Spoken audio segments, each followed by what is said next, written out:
হবে একটা।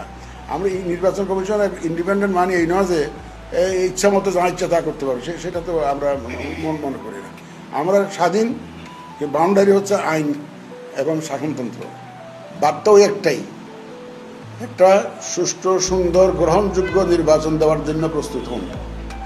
আগের গত 15-16 বছরের অভিজ্ঞতা আপনারা দেখেছেন। নির্বাচন তো হয় না, নির্বাচন নামে কি হয়েছে আপনারা দেখেছেন। সুতরাং সেই জিনিসটা আর এই দেশে হবে না, হতে দেওয়া যাবে না, যাবই না। এবার এটা এসে এলে যদি নিজেরা এই 3টা ক্রাইটেরিয়া মিট করে তখনই আমরা সেই সিদ্ধান্তটা নেই। আমি কোনো এককভাবে সিদ্ধান্ত নিই না, কোনো কমিশনার এককভাবে সিদ্ধান্ত নেন না।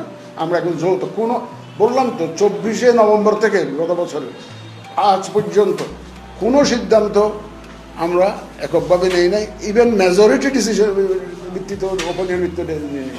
5 জন মিলে আলাপ আলোচনার মাধ্যমে যেটা আমরা ঐকমত্যে পৌঁছেছি, সেই সিদ্ধান্তটাই আমরা নিয়েছি।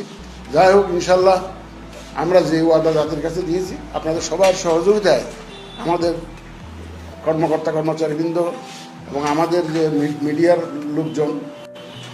লোকজন, তারপরে আমাদের রাজনৈতিক দল থেকে আরম্ভ করে সারা দেশের লোকজন, সবার সহযোগিতায় আমরা ইনশাল্লাহ একটা সুন্দর নির্বাচন উপহার দিতে পারবো, সেই বিশ্বাস আমার আছে। এবং সেই